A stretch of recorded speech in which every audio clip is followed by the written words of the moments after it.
don't know the cause of any brain disease, how can you treat something if you don't know what's gone wrong? So my research interest is to try to discover what's gone wrong. So this involves recruiting study participants with either some brain disorder or controls, assessing their brain function clinically, and then trying to find out, particularly using molecular measures, what's changed, what is different between the person who's sick and well.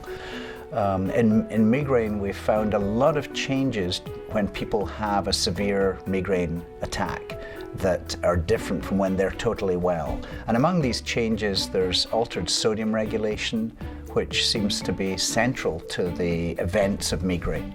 So that's one, I think, significant advance. This is new to the field.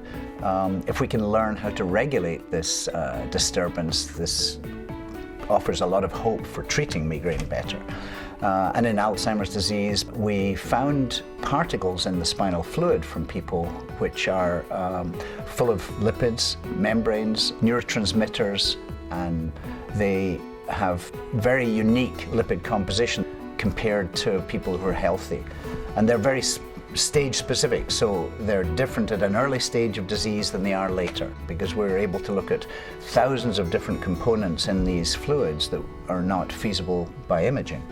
So I think there's two big benefits here. One is to be able to define the stage of disease and perhaps what's occurring. And the other is to consider treatments that will correct those changes. So that's obviously our ultimate goal, is to help people.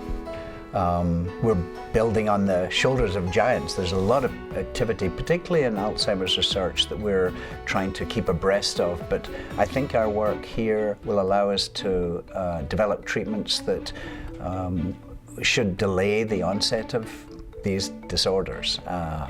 That's important.